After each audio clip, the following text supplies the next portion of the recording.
Hi అండి, ఈరోజు నేను పుదీనా రైస్ చూపిస్తున్నాను. అన్నం ఇప్పుడు వండిన అన్నం ఉంటుంది కదా, దానిలో కలుపుకోవడానికి ఇది పుదీనా రైస్. అంటే ఇది పుదీనా ఇప్పుడు ఎలా చేయాలో పేస్ట్ చూపిస్తాను. పుదీనా ఒక 2 కట్టలు తీసుకున్నాను, నేను కడుక్కొని శుభ్రంగా ఇడబెట్టుకున్నాను. పచ్చిమిర్చి, మాకైతే ఈ కారం సరిపోద్ది. కారం సరిపోని వాళ్ళు ఇంకొద్ది పచ్చిమిర్చి వేసుకోవచ్చు. శనగపప్పు.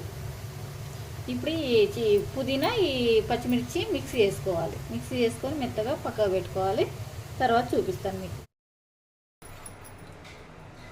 ఈ పుదీనా రైస్ ఎలా చేసుకోవాలో చూపించాను కదండి, మిక్సీ వేసాను. ఇప్పుడు దాన్ని తాలింపు వేస్తున్నాను. చూడండి, కొంచెం ఆయిల్ వేసుకుందాం. ఒక 3 పావులు ఆయిల్ వేడెక్కిందండి. ఇప్పుడు పోపు గింజలు కొంచెం,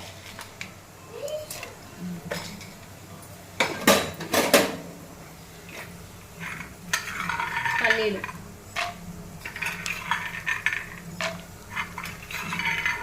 వేసుకున్నాం. పల్లీలు మన ఇష్టం, కొంచెం ఎక్కువ కావాలనుకుంటే ఎక్కువ వేసుకోవచ్చు, కొంచెం చాలు లేకుంటే. పల్లీలు వేసుకున్నాం కదా, 2-3 ఎండుమిర్చి, పచ్చిమిర్చి పేస్ట్, పుదీనాను పచ్చిమిర్చి పేస్ట్ చేసుకున్నాం కదా, దీనిలోనేమో ఎండుమిర్చి 3 వేసాను. ఎండుమిర్చి వేసాము. ఇప్పుడు కొద్దిగా శనగపప్పు నానబెట్టండి, దీన్ని కొద్దిగా బాగా ఫ్రై చేసుకున్నాము. ఇది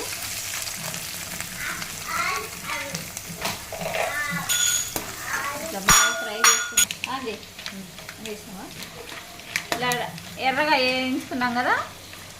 వేయించుకున్నాక ఇట్లా తీసుకున్నాం. కొంచెం ఎందుకు తీసుకున్నానంటే పుదీనా పేస్ట్ వేసినాక మెత్తగా అయిపోతాయి పల్లీలు, అందుకని కొంచెం పక్కకు తీసుకున్నాం. తాలింపు ఇది తీసి పక్కకు పెడదాం. ఇది పక్కకు పెట్టుకున్నాక పసుపు, ఇప్పుడు పసుపు వేసుకుందాం. పసుపు వేసుకున్నాం కదా, పేస్ట్ వేసుకొని మంచిగా ఇలా తిప్పుకున్నాం. ఇట్లా తిప్పేసి పచ్చిమిర్చి వేసాను. దీనిలో కారానికి సరిపడ్డట్టు వేసుకున్నాను నేనైతే. మీకు సరిపోతే కొంచెం తాలింపులో ఎండుకారం కూడా వేసుకోవచ్చు, పచ్చికారం చాలిపోతే. ఇప్పుడు సాల్ట్ వేసుకుందాం.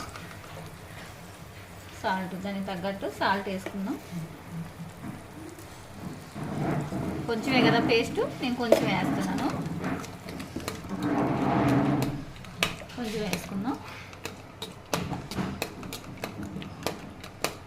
ఇప్పుడు నిమ్మబద్ద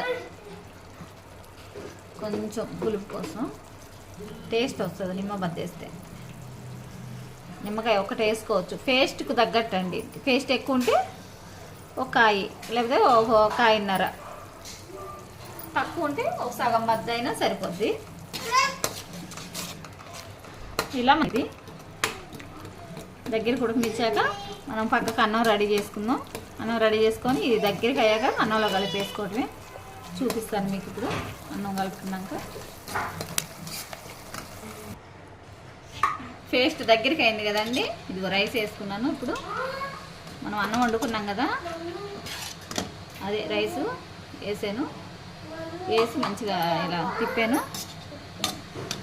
ఇట్లా మంచిగా తిప్పుకోవాలి రైస్ వేసి. రెడీమేడ్ అప్పటికప్పుడు అర్జెంటుగా కావాలనుకుంటే పేస్ట్ చేసుకొని అట్లా రెడీగా పేస్ట్ పెట్టుకొని